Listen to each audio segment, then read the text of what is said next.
How's it going, guys? My name's Omid, and if this is your first time around here, welcome to Noodle Shot. Give us a sub if you haven't already. And remember, an armadillo gets saved with every sub. The release of a controversial article on Bloomberg by industry exposer par excellence Jason Shrier has blown the lid off Sony's internal development strategies. Today we'll be going through some of the key revelations and what they might be telling us about Sony's plans for the future. The most shocking piece of news was the information that a splinter studio, one previously tasked with finishing and supporting major Sony releases, had started working on a remake of The Last of Us.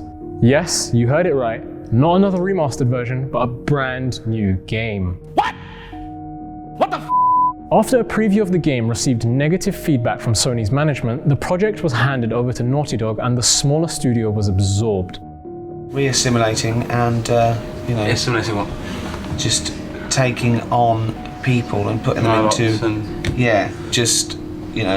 your vibe. Now what's most striking about it is how Sony's extremely risk-averse attitude comes off. The company known for creating unique and revolutionary IPs like Ghost of Tsushima or Horizon Zero Dawn seems to be making very cynical financial decisions when it comes to commissioning their new content. Making The Last of Us Remake so soon after the release of its second part, and considering that almost everyone has played The Last of Us Remastered, is a very cynical move indeed. They already know that it's going to sell enough to make a profit regardless. Especially since it's probably come around the time of the HBO adaptation. And this is what's really worrying.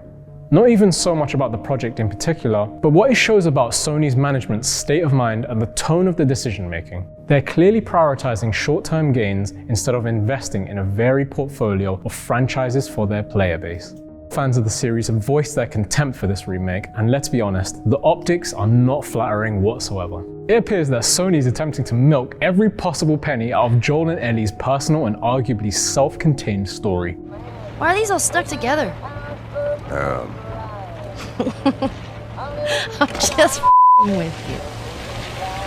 Bye-bye, dude!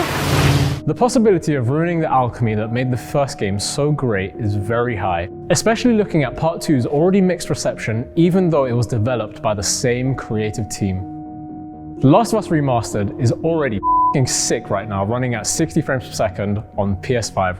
An Uncharted remake makes more sense creatively, and it will also be a perfect way to reintroduce this entry for gamers who missed out the first time round. The news also transpired that a sequel to Days Gone was cancelled despite being a financial success for a first-time studio, Sony Bend, and one of the highest-selling PS4 games of its year. It didn't reach the heights of Spider-Man or God of War, but then again, very few can, and studios need time to grow and explore their franchises.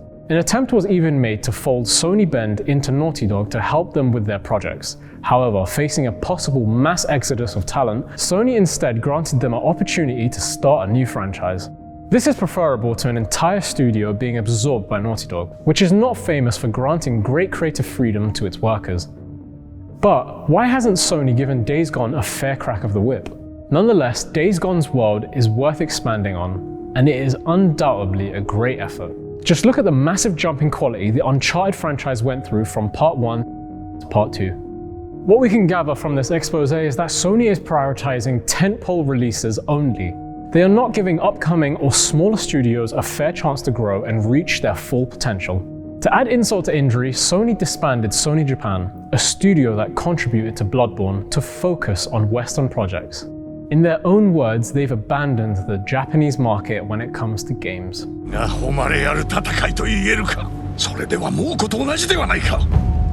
This type of risk-averse mega-budget fixation has clear disadvantages when it comes to gamers. All you need is to look at year one of PlayStation 5. The only real reason to buy it at this moment in terms of exclusive games is Demon's Souls and Ratchet & Clank Rift Apart. Pretty weak if you ask me for a next-gen console. How disappointing. Bloomberg's article indicates this pattern will repeat itself for the next few years, especially considering how few studios are getting Sony's full backing. My theory is that Sony is very afraid of Game Pass and Microsoft's studio purchasing rampage. Yet instead of competing with them on a level ground, they are holding onto their market lead and brand loyalty for dear life.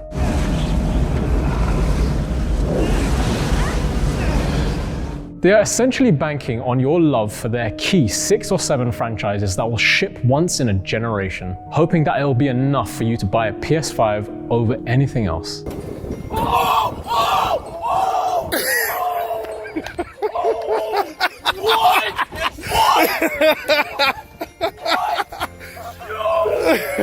The events described in Shrier's article are coming to us possibly with a delay, and it is plausible that Sony might be already trying to steer this ship. So there is still hope for a turnaround. PlayStation believes in great games. It's particularly exciting when they're great games that we made ourselves. It has paid us big dividends over the course of the last few years, and we want that to continue. What do you guys think? Is Sony panicking and just focusing on surefire franchises, sacrificing innovation? Or are they going to come up with a comparable first-party service to compete with Game Pass? Let me know in the comments down below. And don't be a corporate shill. Like, subscribe, and caress that bell button, and I'll see you next time. I can't read anymore, man. Can't read anymore. I've lost the ability to read.